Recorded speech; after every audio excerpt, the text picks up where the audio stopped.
Okay, hey guys, James Russell here, and essentially I've been looking at trying to see what I can do with my YouTube channel, and a couple of weeks ago I put a word out on Facebook and said, what would you guys like to see, because I know that YouTube is saturated with learning how to edit and learning how to mix videos, and I think I'd just be doing the same thing as everyone else if I was doing that.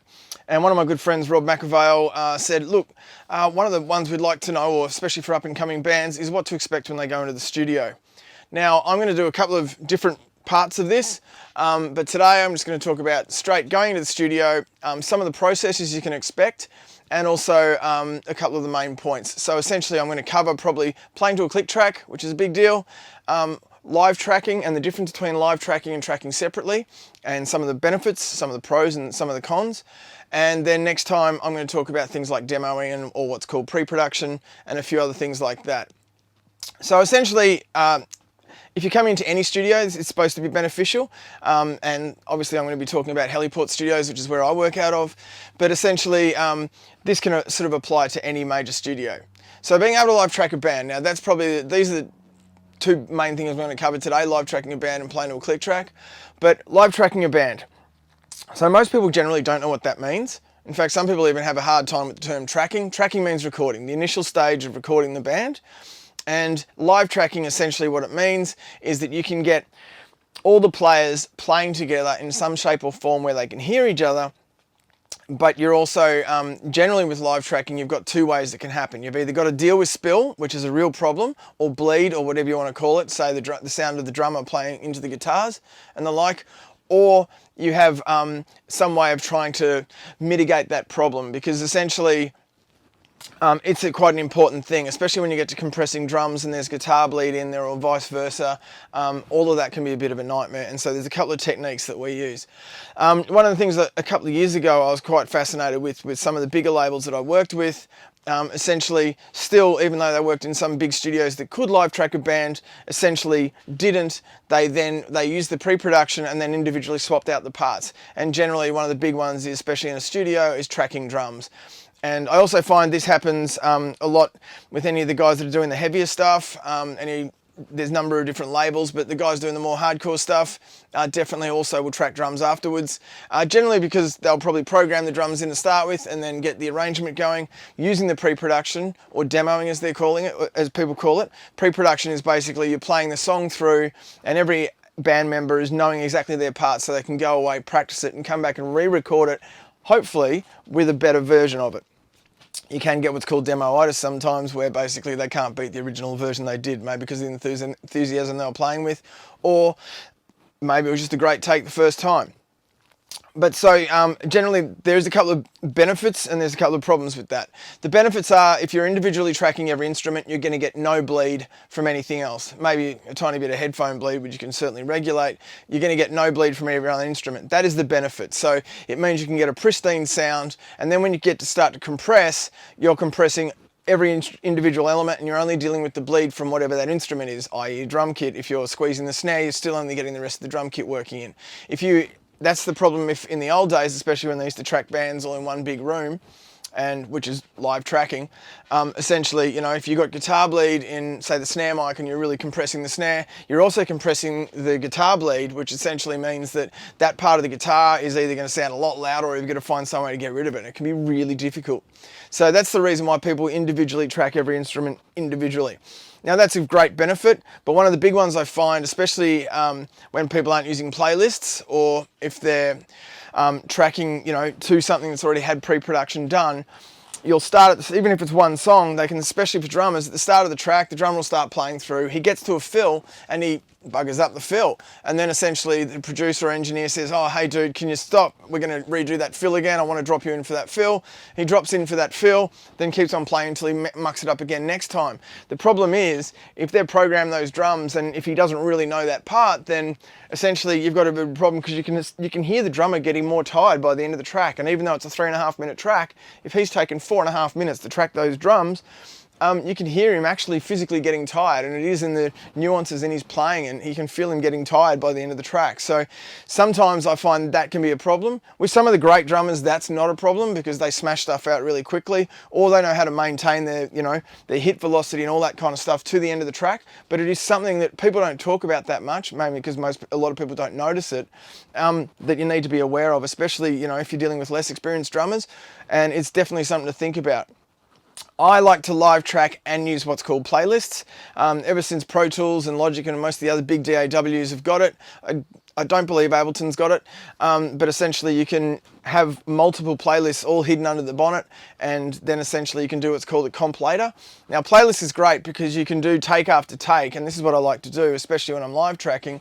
You do take after take and then pull the best bits from each, and then drop your drummer in to do the fills that basically you think that he hasn't got right, especially if you're trying to work to pre-production. Now, the benefit with this is, especially live, one of the benefits is live tracking with a band. It means the band, you get a noticeable lift, even if you're playing to a click track, you get a noticeable lift in energy when you're going to choruses and things like that. You also get the band supporting each other, and it doesn't all feel like it's on the drummer, because that can be a real psychological barrier, and also something that a drummer can find quite hard to cope with when he's trying to remember his part and feeling all the pressure on him. Everyone in the studio standing behind the console going, is he getting it right? And I think that really works. And so the band essentially supports each other the same way they do in a gig or same way they do when they're jamming. So that's a really big benefit. And that's why my preference is to live track and use playlists in a studio that can properly live track. Now, Heliport's really beneficial like that, or it's really lucky like that. Generally, live tracking will happen in some of the biggest studios because essentially they've got a larger space. They can use things like gobos or try and get as much isolation between the players, yet they still can hear each other and they can all play together, but you've still got enough, or you've still managed the bleed enough that essentially you can work with it and it's manageable. The benefit with Heliport is it has a couple of individual spaces that are fully sound isolated, and we spend a lot of time and effort doing that.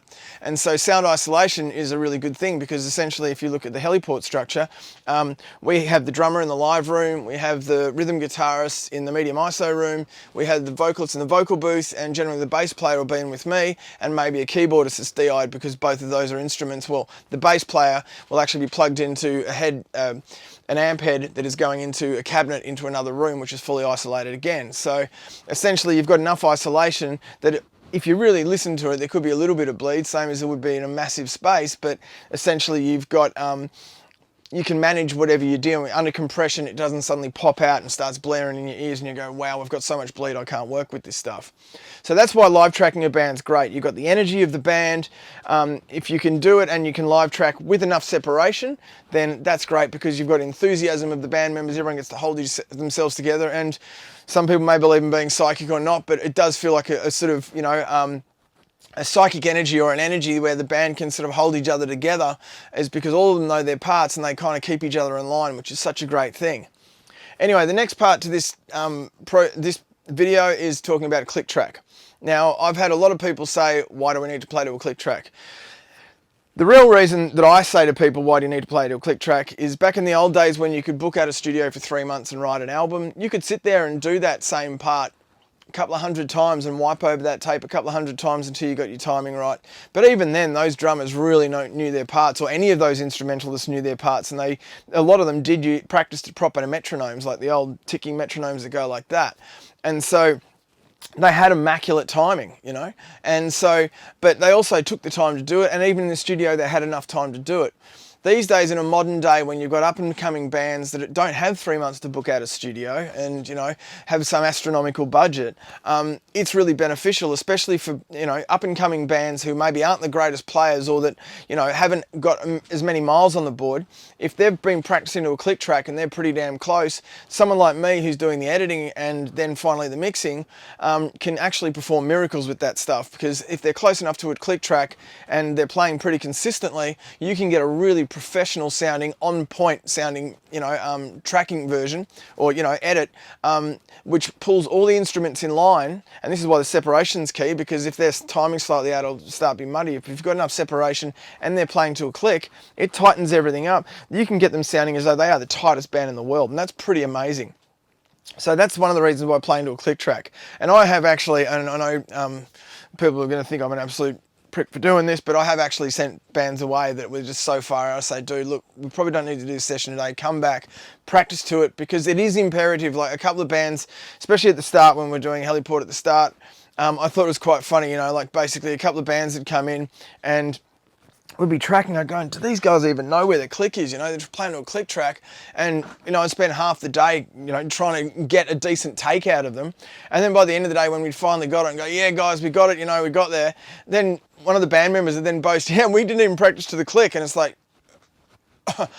I'm absolutely speechless. Of course I knew that, and I was trying to find a nice way to break it to you that you guys are miles out. If you practice to a click track and, you know, get yourself your timing really consistent before you come into the studio, you will find not only do you have a great session, but you also don't have to worry about the stress of playing to a click track, and you can be more creative, come up with better, you know, lead runs. You can start doing a bit of improv. You can start improvising on the spot because you know your parts well enough, and you can play to a click that we can get a great quality result. And that is when you really benefit from using a click track, especially in this day and age when up and coming bands are trying to get EPs done on, you know, a 4-track EP done in, you know, tracked in 4 days. That is definitely, like, it sounds like a lot, but that is definitely essentially where clicks become a benefit, because then you're not spending studio time practicing the song to a click track. You're practicing it before you get there. And so that's a big deal. And that's why knowing your parts and knowing how to play your timing consistently, and the band rehearsing absolutely will save you not only money and time, but also, you know, it'll save you stress, and it'll save you, and you'll get a better result on your record. So those are the two things I'm going to talk about today, which is live tracking and the benefits of it, and also why we play to a click track. Next time I'm going to do one on pre-production and demoing and what's the best way to get stuff out of that, and maybe I'll throw something else in. But yeah, this is my new post on the James Russell Music channel, and if you've got anything you'd like to hear about, I'm totally open to doing mix. I'm totally open to doing mix, you know, illustrations or examples and stuff like that. But I'm trying to do something a little bit different. So if you've got anything you want to know about, like going to a big studio, about arrangement, writing, anything to do with production, I'll be happy to, you know, do a video on it for you, and yeah, see what I can do to help inform you. So thanks for watching, and I will see you next time.